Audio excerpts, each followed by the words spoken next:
Why is it that we've got rising child poverty in this country right now? I don't think it's because Rishi Sunak wakes up in the morning saying, how do I plunge more kids into poverty? But I just don't think he understands what life is like for most people, let alone people from backgrounds like mine.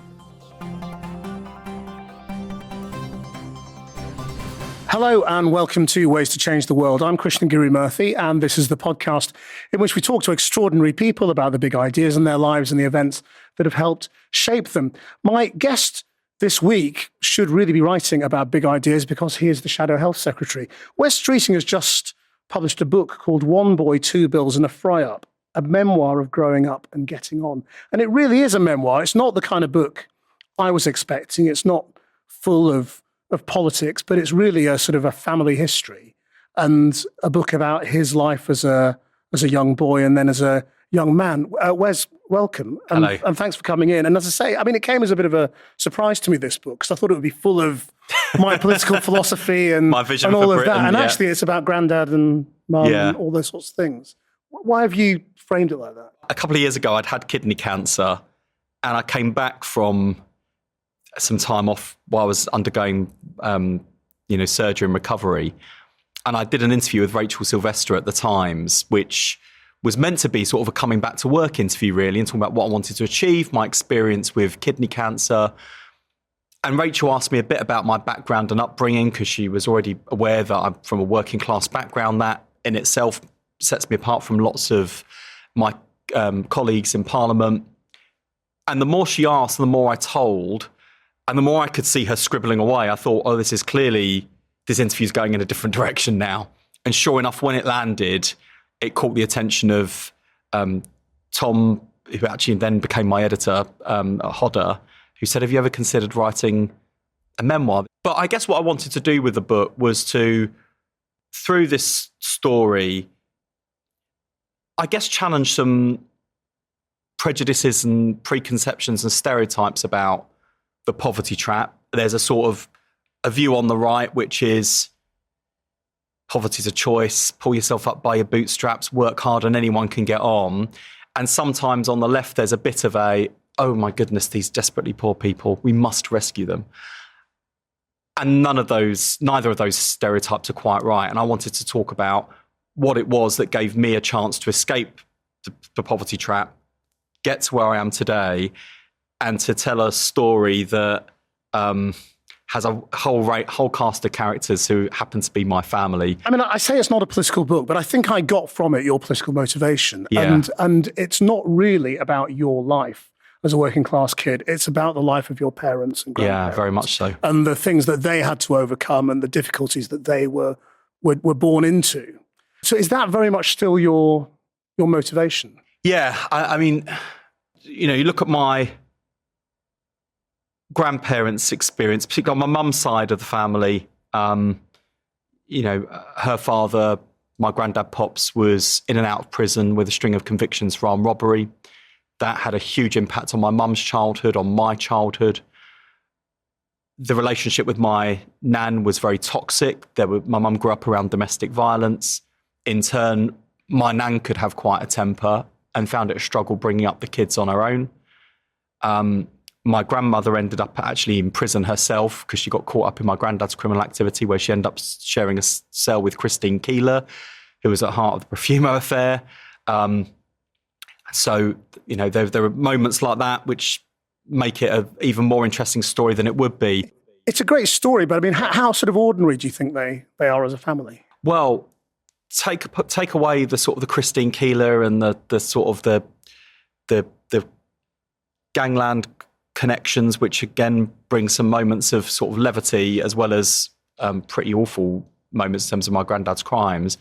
I think there are lots of people who will identify with the experience of domestic violence, of growing up in a household of domestic violence, the impact that criminal life and convictions have, not just on the direct victims of those crimes, but on their families, who I think are also, by extension, victims of their crimes. And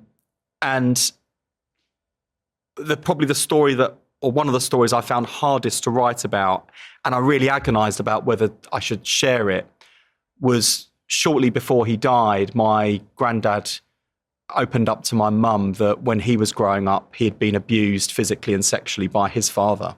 And I think that explains so much of how it was that at a very early age, we're talking about the age of 8, he started to get caught up in the criminal justice system, initially through Borstal and approved schools. But then, the moment he became an adult, he was doing proper time in prison and earned a reputation as a getaway driver. And I thought, is this too personal? Is this too much? And I thought, firstly, how could I do my granddad justice without sharing that, I think, defining formative moment in his childhood? And secondly, given that we know that this is still a taboo subject and there are lots of victims who do not feel able to open up and able to share and live with that, I thought actually I'd be reinforcing that taboo if I don't acknowledge openly something that I know to be true and absolutely central, I think, to explaining how it was that a grandfather that I knew and loved, who was smart, clever, funny, charismatic, ended up wasting his life by his own admission with a string of convictions for armed robbery with serious consequences for him and for my nan, for my mum. So I think there's something to kind of learn from that. Yeah, I mean, it's full of sort of the contradictions of, structural poverty, for want of a better word, and the consequences of being, born into a particular community with a particular level of income and lifestyle and all of those things, but also all the human mistakes that people make along the way and the sort of the personal culpabilities that they have. So where does that leave you sort of as a politician, kind of trying to work out what is your duty to the working class? Is it basically sort of back to tough on crime, tough on the causes of crime? That's definitely part of my politics, but firstly, I think it is complicated. Life is complicated. People are complicated. Families are complicated. I don't think there's an answer to poverty that simply involves the state kind of swooping in like a helicopter, kind of organising families and, doing things to them that lift them out of poverty. That's a sort of, I think, a very well-meaning but misguided notion on the left sometimes, that we just need to rescue these poor people from their terrible conditions. I think it's quite patronising without meaning to be. It's well-intended, but it is patronising. But on the other hand, the sort of what we hear a lot on the right, which is actually reflected on my dad's side of the family, often with my granddad, Royal Navy veteran, civil engineer, worked hard all his life, was very proud of never claiming benefits, that there is a sort of pull yourself up by your bootstraps. You should never, why would you take handouts? You've got to look after yourself.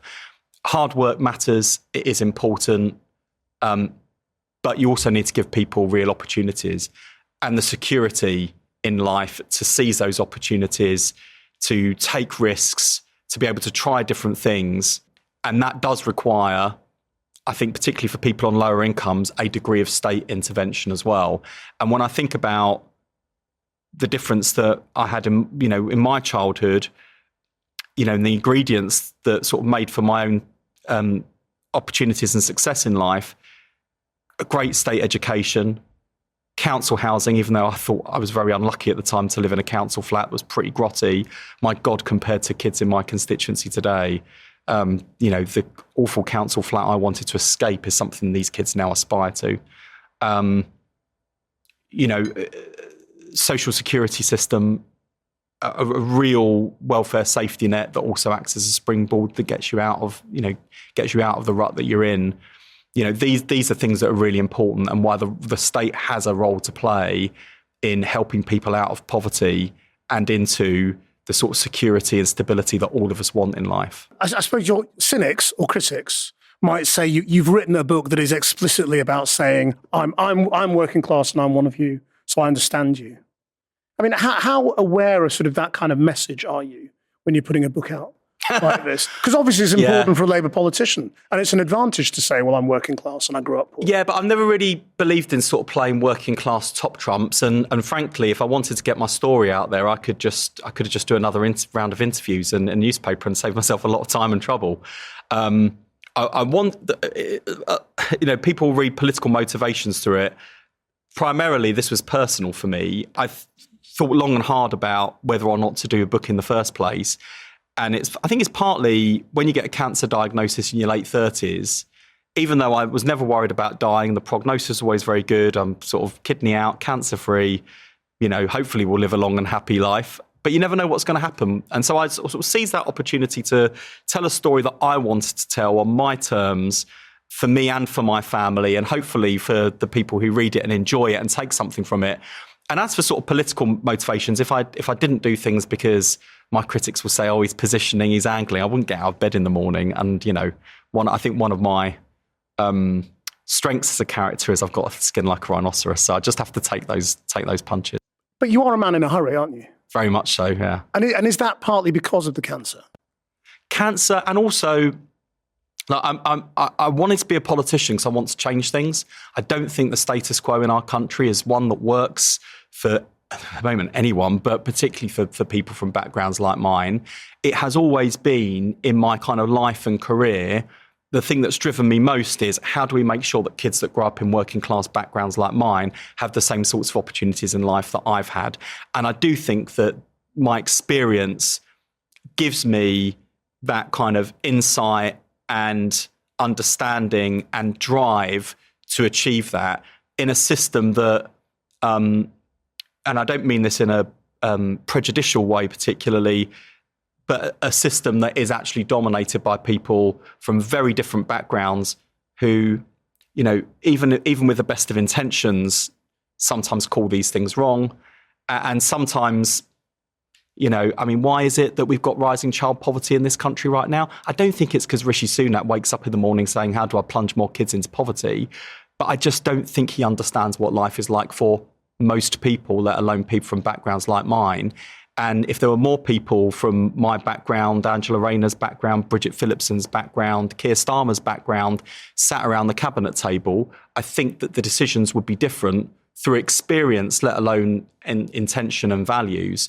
And I thought it was striking, actually. I mean, I didn't shed many tears when poor old Nadine Dorries was denied her peerage, and I got out the world's smallest violin and she said, oh, I've been overlooked. It's all terribly unfair. But I thought she was revealing. I think she sort of pulled back the curtain a bit on the modern Conservative Party when she said, look, it's just a load of posh boys and I'm a working class girl from Liverpool. And I thought, it's really interesting, actually, that despite having risen through the ranks of the Conservative Party and sat around the cabinet table, Nadine Dorries, who has been in that position of power, still regards her party as having a class prejudice or at very least a class blind spot. Don't you feel that in the Labour Party? Do you feel that you're from a different class to many of the people at the top of the Labour Party? Not today, no. Different education. Fine, you went to Cambridge, but you went to a state school. Yeah, not today. I mean, take Keir Starmer, for example. I think a lot of people find it hard to look past the knighthood, and they see this guy who's got this knighthood, Sir Keir Starmer. He was big in justice, wasn't he? And they might know he was director of public prosecutions, and they might therefore think establishment. You listen to Keir talk about his background and his upbringing.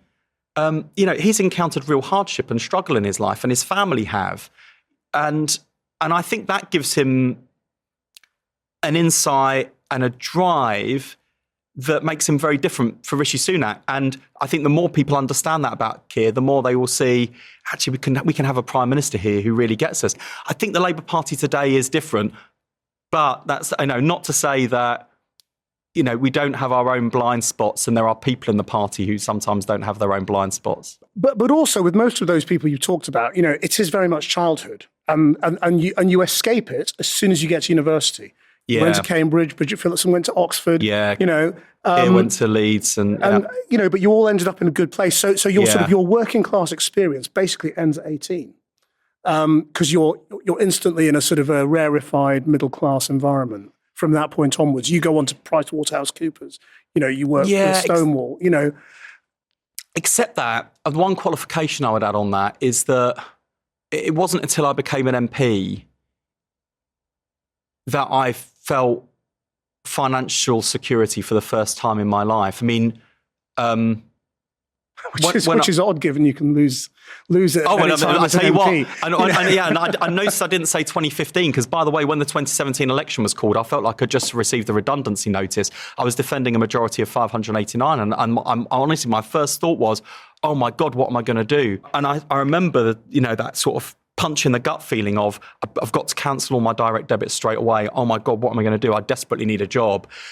When I got elected to Parliament, the first week I was there, I withdrew my last 20 quid from the cash machine. That's how tight my finances were. So it's probably only in the last few years since I've, taken out a mortgage, had savings for the first time in my life, cleared the enormous debts that I had because I built up huge sort of credit card debt and loans. It's the first time in my life I actually feel financially secure. But I take your point that, and that's why, I'll always be passionate about widening participation to university, because I do think that education isn't a silver bullet, but it is the closest thing to a silver bullet we have. It's why Angela Rayner's story, I think, is really remarkable. Having come up through the University of Life, through the trade union movement, she's very special, actually, and very unusual because of that route. And for me, the question is, how do we make sure that every kid, whatever their background, can achieve success on their terms, going as far as their ambitions and their aspirations will take them? And how do we make sure that everyone, whatever their career, vocation, job, has security in life that means that they can do more than just make ends meet? The book begins with you discovering that you've got cancer. And the way you just recounted it, actually, you had cancer, but your life wasn't in danger. You got one kidney out and that's it. It's a very matter-of-fact way to talk about something that kills a lot of people. Yeah. And you write about it in a very sort of matter-of-fact way, in a way as well. And I was reading it thinking, didn't he cry? Didn't he panic? Didn't he go home and, I certainly did. I was... I definitely felt glass half full. In fact, as I said to my urologist when he phoned to give me the diagnosis, you delivered this shit sandwich rather well, because he basically said, stage 1, you're not going to die. We're going to take the cancer out with the kidney. You've got 2 kidneys. You'll be able to live perfectly well with one. So I genuinely sort of tried to take it in that sort of sense of like, sort of take each day as it comes. You're not going to die. Count yourself lucky. Last week in my surgery, I had a guy who's 4 years younger than me come to talk to me about his stage 4 bowel cancer and the death sentence he's now living with and how he wants to spend the rest of his life. So, like, what have I got to complain about? That was my sort of attitude to my cancer diagnosis. And that's genuinely how I looked on it. I did cry because it was a shock. I found it particularly hard watching the impact of my diagnosis on my partner and my parents. I think it was actually a lot harder on them than me. So it wasn't all easy.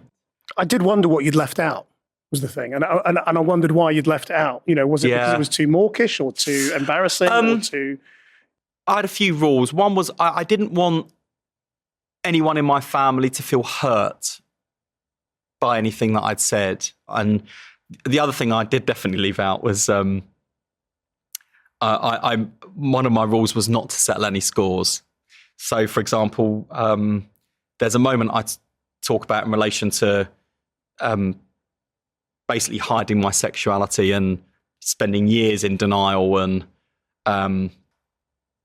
just, I think the feeling that lots of people gonna go through of like not wanting to admit to yourself that you're gay, certainly not wanting anyone else to find out, and all the fears and anxieties all of that involves. And there's a sort of almost trivial moment in the book in the, I wasn't made head prefect, I was passed over, or boo-hoo, poor little me, who cares, like, didn't get that badge. But I was told by an openly gay member of staff that the reason that I was passed over is because they overheard the teacher making the decision, share with other members of staff, that I wouldn't be an appropriate role model for pupils because I was gay. But you weren't out there. No, either. That was a confusing thing. I hadn't admitted it to myself. I hadn't admitted it to anyone else. I was on the receiving end of lots of homophobic bullying. And so for me, that moment was like the worst thing that could have happened to me, because it just sort of confirmed, like, if you're gay, you're going to be discriminated against. You won't get on in life, and people are going to judge you. It was hurtful, and it sent me so far back in the closet. I could have been in Narnia by the end of that episode. I mean, just talk a little bit more about that, because when I look back at Britain in the late 90s, I kind of think Britain went through an amazing process of revolution and suddenly being at ease with gay rights and, gay cabinet ministers and all of that. You clearly didn't feel that as a teenager. It was, Britain was changing, but not fast enough. I mean, part of this wasn't just about external societal pressures. It was about my internal conflict between my faith and my sexuality. I went to a Church of England primary school. I loved going to church. My dad's dad, my granddad, who was the most influential, formative person in my entire life, his faith impacted strongly on me. And I lived with this internal kind of raging conflict between, who I was and God, so I was living with that internal conflict as well. I've spent so many years choosing not to be gay, but this is who I am, and I'm going to have to work out what this means. So it still took a little while, did it? To think I'm not going to help? It took years. And even recently, there are people across our country who fear their legislators being religious, because what do they associate with religion? Not love, not compassion, not inclusion, bigotry, prejudice, exclusion, and everything that I think is the opposite of what Christ taught, and actually the underlying message of all of our major world religions. Well, and also we're in the middle of a culture war. So if you put culture wars together with religious fervour, that's scary. It is. I mean, do you think, the homophobia of the 80s and before, has now been replaced today by transphobia and the gender argument in the culture war? Is it the same level of hatred and ignorance? Yes, on one level. I think it's also a bit more complicated. And I think one of the things we are all struggling with at a time of raging culture wars and, at a time when I think the LGBT community are feeling quite fearful, and trans people in particular are terrified, feeling vilified and scared when they open up newspapers, or scared when they see a politician talking about their lives and their identity. We've got to try and find a way through for some of the more reasonable and moderate voices in conversations that are raising, I'd say, more legitimate issues and concerns. So, for example, we've had the Cass review, which I think has identified some serious failings in the NHS when it comes to the treatment of children who are identified as having gender identity issues. And we can't pretend that that's not the case. We can't pretend that those aren't the experiences. But trying to have a thoughtful conversation about that against this backdrop of raging culture wars and transphobia is really difficult. And I've had flack within my own community as I've tried to sort of navigate my way through this. Have accused of sort of selling out or not being on the side of trans people, when actually what I'm trying to do is try and find a way through this kind of turmoil to try and find a place where trans people get the support that they need, they're included, they're accepted. And also in that conflict that we see sometimes between gender identity issues and sex-based rights, women's only spaces, I think there is a way through that builds consensus and compromise that maybe not everyone loves, but everyone can live with. But I'm trying to build those sorts of bridges. Say to Keir Starmer about how we should handle what is a woman as a question. Have you had that conversation as a sort of a senior team? Well, I think it's really straightforward. A woman is an adult human female, and I think there are people who also have gender dysphoria who might be trans women or, in the opposite case, trans men. And there are contexts in which we would treat those people exactly the same. And there are other contexts where we might recognise there are some differences, not least in the provision of healthcare, where, people would have different organs. And it's really important that for things like cancer screening, that we absolutely hit the right people on the nose with the right message about screening. So why did these are complicated issues. Trip the party up? as much as it seemed to. I think people know that the Labour Party comes at this from the perspective of equality and inclusion.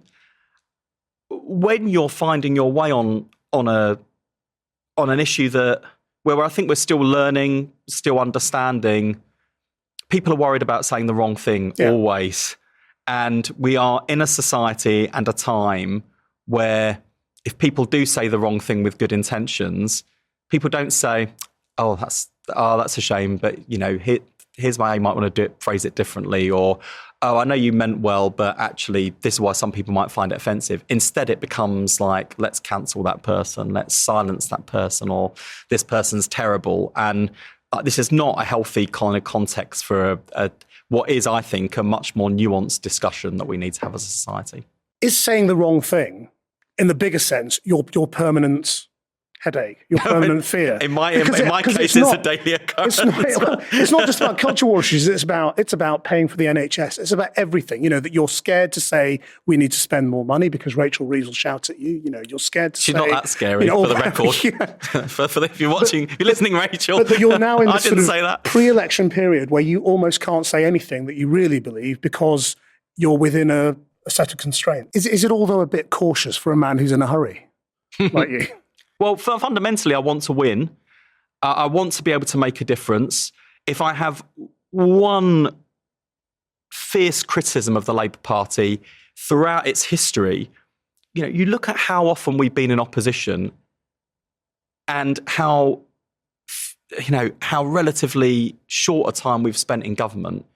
If this was any other organisation, if this was a business and we were looking at that track record of success, we would have been shut down.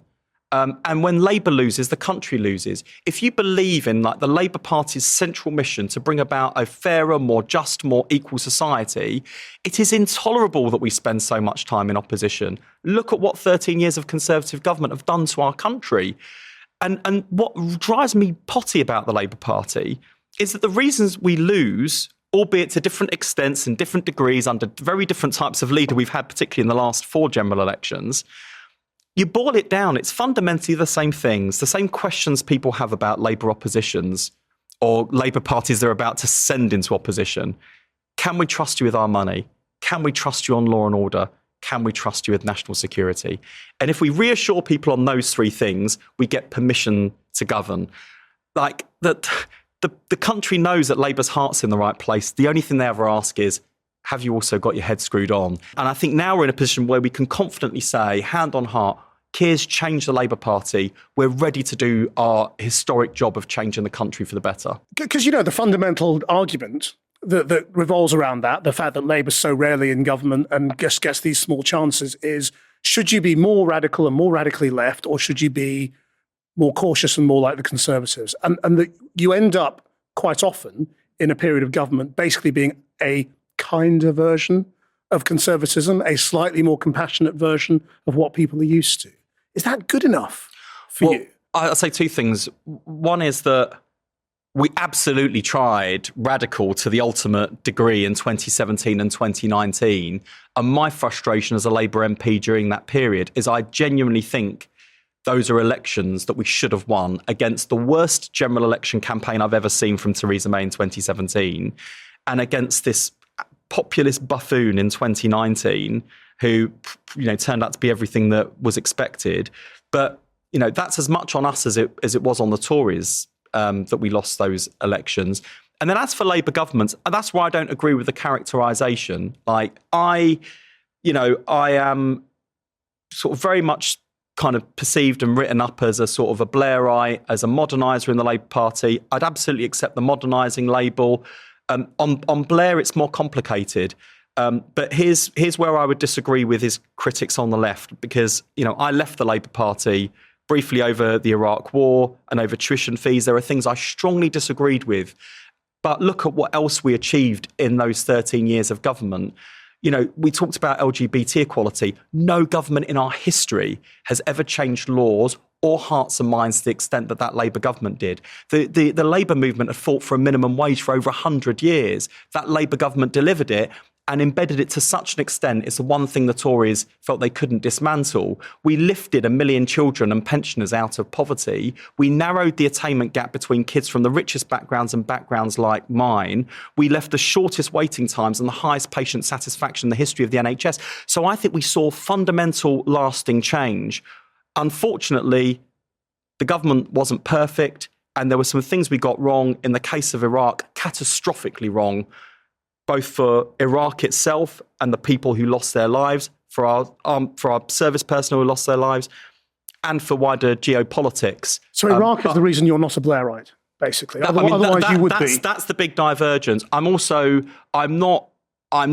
never was as convinced about the way to drive public service improvement is marketisation and setting up public services in competition. I didn't buy that so much. I think there was lots of public service reform that was very effective. I think the lesson of that government is investment and reform that delivers results. But some of what I describe as sort of the hard edges of Tony's politics are where I would part ways with him. The other subject on which you can never really have an honest conversation is ambition, isn't it, in politics? And you are constantly talked about as a potential leader one day, and you are a man in a hurry. You clearly want to do lots of things. I mean, you want to be Prime Minister, don't you? Obviously. But what politician doesn't? Yeah, well, actually, you say that, but there are lots of my colleagues who genuinely don't. I just can't. I can't identify with that in a way. In that, I want to make a real difference in politics. I already have a leadership role, and I think that extraordinarily, against all odds, hopes, and expectations, Keir Starmer is proving possible what many of us thought was impossible after that worst defeat since 1935, which is taking Labour from its worst defeat in history to be in a place where not only is there a belief, but an expectation that Labour will be in government. Now, he and I and the rest of us are not quite that complacent. In fact, we're not remotely complacent. We slog our guts out to make sure that we don't let people down and we can win that general election. But I don't think anyone else could have done what Keir has pulled off. Keir is absolutely right that in terms of where our country is right now, unless we get the economy growing again, which is our number one priority and mission, everything else becomes harder to achieve. We've got an NHS that's in the biggest crisis in its history, objectively. Well, so in terms of your ambitions for the NHS, I mean, again, are they ambitious enough? Because when I listened to Keir Starmer recently talking about what Labour would do for the NHS, it seemed like you would just put it back to where it was before the Conservatives came to power. There wasn't really a sort of a we'll go further, because we are now so far behind in terms of waiting lists that even just returning to the the last Labour government situation on waiting lists, you regard that as a win. No, that's not that good enough. No, that's not where we are at all. I mean, we're being honest about the fact that it took more than a decade for the Tories to break the NHS to the extent they have, and it's going to take a decade for us to build the NHS that's fit for the future. But Keir set out in a speech in Essex barely a month ago some first-term objectives that, I tell you what, are going to keep me awake at night as the Health Secretary, making sure that I can deliver those objectives in terms of making sure that on waiting standards, particularly for cancer, that we're back meeting the performance standards the NHS expects. But beneath that is a fundamental reform agenda, because even if the NHS weren't in this enormous crisis, even if the public finances weren't in the mess they are, you look at our underlying society, growing population, ageing population, the profile of disease very different to 1948, this huge revolution in life sciences and technology that has the potential to transform the treatments and the tech we can use to not just let people live longer, but live well for longer. We've got to harness that revolution. And the NHS of 2048 has got to look quite different to the NHS of 1948. Free at the point of use, there when you need it, that fundamental founding promise that Labour made 75 years ago. But the difficulty I have is that if Bevan and Attlee walked into the NHS today, they'd find it far too familiar. I mean, nearly all health secretaries end up saying afterwards, we need to basically decide whether we're going to spend a lot more on health. Do you fundamentally think we need a big increase in investment? I think you've got to get investment and reform. And the challenge I push back on, particularly to this, to the system and to system leaders, I'm not convinced that the money that's going into the NHS is always put in the right places and spent to best effect. We've got to get that right, not least because the truth is that an incoming Labour government with the best will in the world will not have tons of cash to spray around. There'll be lots of competing demands on it. I suspect the NHS will do well relative to other areas, but there isn't a huge amount of cash. And part of my problem is that I think, not just in the left, but in the NHS, often there's an assumption that more money is not just the answer, but the only answer. And even if we poured vast amounts of money we don't have into the system as it is, we will fundamentally fail for the long term and fail future generations, because the NHS has to change and modernise in order to not just survive, but to thrive and to meet the needs of the population in the next 75 years, which is going to have a completely different set of health challenges compared to the generation of 1948. I mean, the trouble is that most people don't really know what you mean by that. Of course, all systems need to be modernised and changed and reorganised and all that kind of stuff. And the NHS is a massive, enormous system. But for most of us, it's really just about, can I get an appointment? Can I see the specialist I want? Do I have to wait really long? Can I do it on the computer? And can I do it on the phone? Will I see somebody? And when you talk about reform, I don't really know what you mean. Yeah, to meet those tests and those basic expectations, if we're going to succeed, we've got to shift the focus of the NHS out of hospital into the community. Far more primary care, more GPs, and a wider range of staff working in modern health centres based in the community, so that we fix the front door to the NHS. Why is it that we have to do this stupid 8 a.m. scramble to get a GP appointment when we organise the rest of our lives at the touch of a button? It is possible.